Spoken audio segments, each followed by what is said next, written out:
आज आल्याबद्दल देवगड आंबा बागायतदार व व्यापारी संघ देवगड यांच्या वतीने मागच्याच आठवड्यामध्ये एक मेळावा छोटासा एकत्रित येण्याचं ठरलं होतं। त्या पद्धतीने एकत्रित आलो।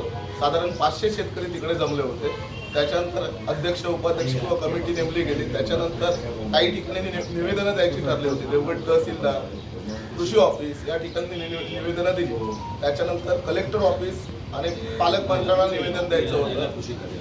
जिल्हा कृषी कार्यालयाला निवेदन द्यायचं होतं, ते आम्ही काल देण्यासाठी गेलो होतो। या वर्षीची अशी कंडिशन आहे की 10 ते 20% आंबा जास्तीत जास्त असेल सर्व आंबा पकडला तर। त्याच्यानंतर आम्ही कलेक्टर मॅडमना पत्र दिलं, पालकमंत्र्यांना पत्र दिलं। पालकमंत्र्यांनी कृषी जिल्हा अधिकारी जे आहेत त्यांना तात्काळ सर्वे करण्याचे निर्देश दिलेले आहेत। परंतु आम्ही पालकमंत्र्यांना भेटून आम्ही ठोस याच्यावरती काहीतरी मार्ग काढावा हे सांगितलं।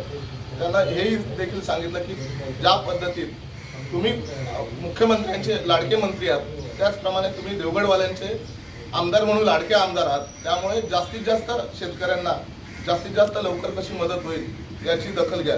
याच्यासाठी आम्ही सर्व शेतकरी संघटित होण्यासाठी 18 तारीखला एक मेळावा घ्यायचा आयोजित केलेला आहे।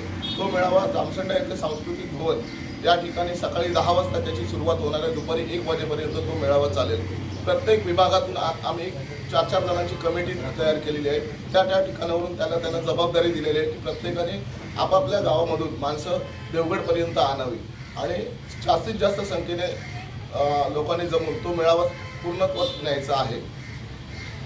बागायतदारांना एवढंच सांगू शकतो की जास्तीत जास्त लोकांनी जर आज एकवटले नाहीत तर याच्यानंतर असं कधी ही संधी परत कधी येणार नाही। मागच्या 4 वर्षामध्ये थ्रिप्स असेल किंवा इतर बऱ्याचशा गोष्टी आपल्यावरती आसमानी संकट येऊन गेलेलं आहे।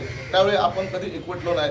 कोकणात जर तसं बघितलं तर शेतकऱ्यांची संघटना अशी ठोस निर्णय घेण्यासाठी किंवा आक्रमकपणे काम करणारी एकही संघटना किंवा असं कोणतं हे नाही आहे। त्यामुळे आजपर्यंत आपण नेहमी असं म्हणतो की कोकणातला शेतकरी आत्महत्या करणार नाही, पण आज अशी कंडिशन आहे की कदाचित पुढच्या काळामध्ये आत्महत्या करायची सुद्धा एखाद्यावरती वेळ येईल।